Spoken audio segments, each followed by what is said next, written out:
Chairperson صاحب، thank you very much chairman صاحب. ربیع الاول کا بابرکت مہینہ ہے اور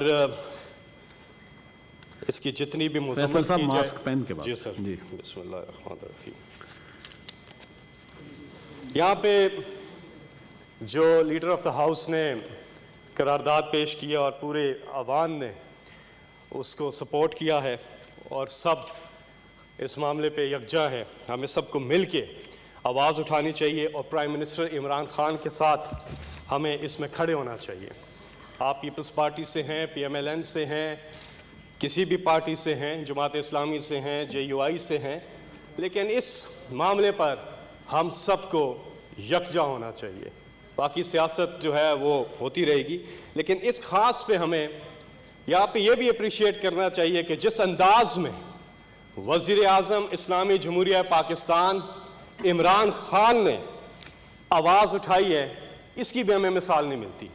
یو این کی جو پہلی سپیچ تھی، پہلی دفعہ تاریخ میں، دنیا کی تاریخ میں پہلی دفعہ کسی نے اسلام و فوبیا کے حوالے سے آواز اٹھائی. اور ابھی جو فرانس کا جو صدر ہے، جو مکرو صدر ہے، مکرون کیا نام ہے اس کا، اس کے حوالے سے بڑا کلیئر ایک پیغام وزیر اعظم عمران خان صاحب نے دیا کہ تقسیم کے بجائے لیڈر جو ہوتا ہے وہ لوگوں کو متحد کرتا ہے. لیکن فرانس کے صدر نے اسلام پر حملہ آور ہو کر اسلام و فوبیا کی حوصلہ افزائی کا جو راستہ چنا ہے. فرانس کے صدر نے جان بوجھ کر مسلمانوں کو مشتعل کرنے کی راہ اختیار کی ہے. اسلام اور نبی و آخر زمان حضرت محمد مصطفیٰ صلی اللہ علیہ وسلم کے خلاف نعوذ باللہ جو توہین امیز خاکوں کی جو نمائش کی حوصلہ افزائی کی ہے، اس پر وزیر اعظم نے بالکل کلیئر ایک پیغام جو ہے وہ دیا ہے. اور ساتھ میں فیس بک کے جو اونر ہیں زکربرگ، ان کو بھی عمران خان صاحب نے، وزیر اعظم نے ایک خط تحریر کیا ہے جس پہ انہوں نے ڈیمانڈ کیا ہے کہ اسلام و فوبیا پر سوشل میڈیا پر مکمل پابندی لگائی جائے، اس کا کمپلیٹ جو ہے وہ بین کیا جائے. تو تینوں جگہوں پہ اگر ہم دیکھیں کہ جس انداز میں وزیر اعظم عمران خان صاحب نے، اور ابھی حالیہ جو یو این کا اجلاس، اس میں بھی وزیر اعظم نے ایک بار پھر اسلام و فوبیا کے حوالے سے بات کی. اور ہمیں اس وقت تمام پولیٹیکل پارٹیز کو یا تمام سینٹ کے اراکین کو وزیر اعظم کے ساتھ کھڑے ہونا ہے اور مل کے اس کو آواز کو بلند کرنا ہے، آگے لے کے جانا ہے، دنیا میں اپنا احتجاج بھی ریکارڈ کرانا ہے. اور بالکل یہاں صحیح بات ہوئی، ہم نے پریکٹیکل میجرز بھی لینے ہیں اس حوالے سے کہ آئندہ کسی کی جرت نہ ہو کہ اس قسم کی وہ حرکت کر سکے. بہت بہت شکریہ. سینیٹر حافظ عبد الکریم صاحب. شکریہ جناب چیئرمین. بسم اللہ الرحمن الرحیم، الحمدللہ والصلاة والسلام علی رسول اللہ. نبی صلی اللہ علیہ وسلم کا فرمان ہے، لا یؤمن احدکم حتی اکون احب الیہ من والدہ وولدہ والناس اجمعین. بخاری شریف کی روایت ہے، نبی صلی اللہ علیہ وسلم فرماتے ہیں کہ اس وقت تک تم میں سے کوئی شخص مومن نہیں ہو سکتا جب تک میں اس کے والد سے، اس کی اولاد سے اور سب لوگوں سے اس کو زیادہ محبوب اور زیادہ عزیز نہ ہوں.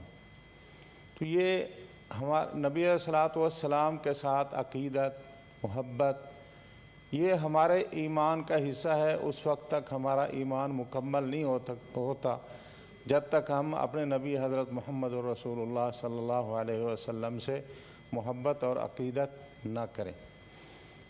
باقی یہ جو آج قرارداد آئی ہے، بالکل تمام اپوزیشن نے، حکومتی پارٹی نے، سب نے، ہم سب مسلمان اور غیر مسلم جو بھی یہاں بیٹھے ہیں، سب نے اس کی تائید کی ہے. بڑی اچھی بات ہے. اور جتنا بھی ادیان ہیں، مذاہب ہیں، وہ انبیاء کا تقدس جو ہے سب اس پر متفق ہیں. ہم بھی تمام انبیاء جتنا ہمارے نبی صلی اللہ علیہ وسلم ہیں یا ان کے علاوہ جتنا بھی انبیاء ہیں، سب کی حرمت، سب کا تقدس، اس پر ایمان رکھتے ہیں اور ان کی توہین کو غلط سمجھتے ہیں.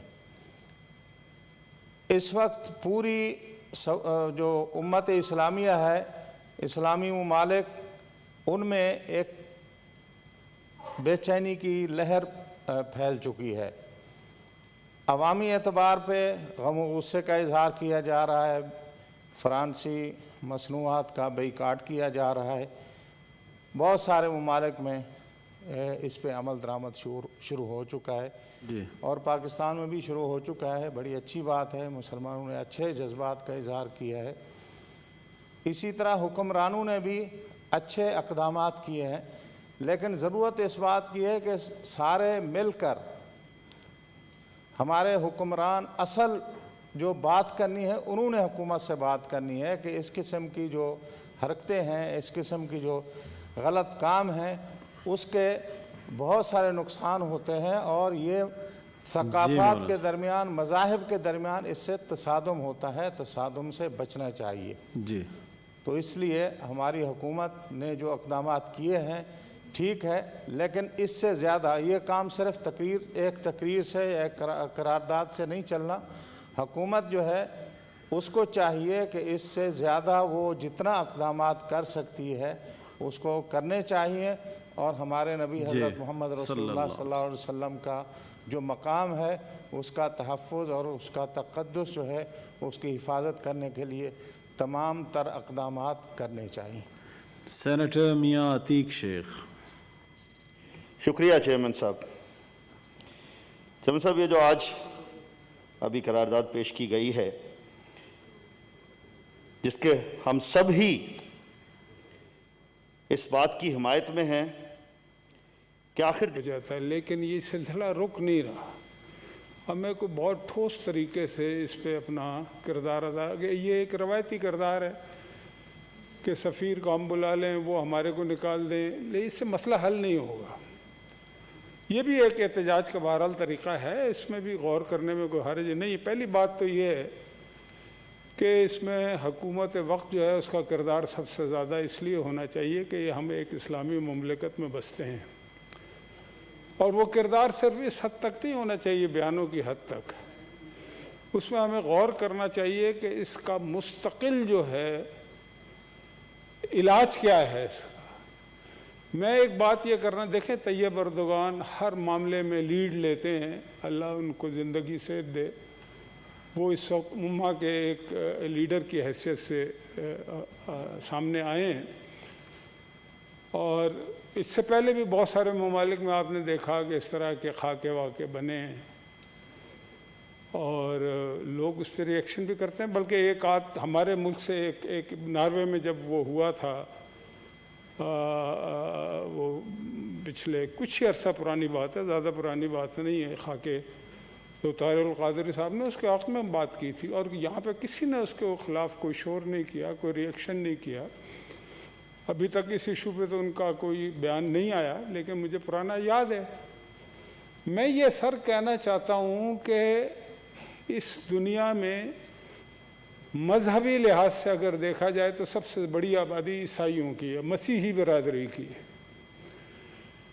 ہمیں یہ، اور فرانس میں بھی مسیحیوں کی آبادی سب سے زیادہ ہے جہاں پہ یہ حرکت ہوئی ہے، تو ہمیں، اور مسیحی جس طرح سے حضرت عیسیٰ علیہ السلام کو اپنا نبی مانتے ہیں، رسالت مآب صلی اللہ علیہ وسلم کو بھی اسی طرح، جیسے ہم دیگر نبیوں کو ان کی عزت اور احترام جو ہے اس کو ملوز خاطر رکھتے ہیں، اور وہ ہے، ہمارے مذہب نے ہمیں سکھایا ہے اسی طرح، لیکن اس چیز کو ہم نے استعمال نہیں کیا کبھی۔ ہم نے OIC کی بات کی، وہ بھی ہونی چاہیے، اچھی بات ہے، دیگر اسلامی ممالک کی بات کریں وہ بھی ٹھیک ہے، لیکن یہ جو دیگر، میں یہ ذاتی طور پہ سمجھتا ہوں کہ مسیحی برادری جو ہے ان سے اگر بات کی جائے کہ یہ ہر چوتھے دن اس طرح کی جو حرکت ہوتی ہے جس میں ایک پولرائزیشن ہوتی ہے، اور دنیا کو پولرائز کرنے کا فائدہ تو عام غریب لوگوں کا نقصان ہی ہے نا، دنیا کا نقصان ہے، دنیا کے امن کا نقصان ہے۔ تو اس امن کو برقرار رکھنے کے لیے صرف اتنا کافی نہیں ہے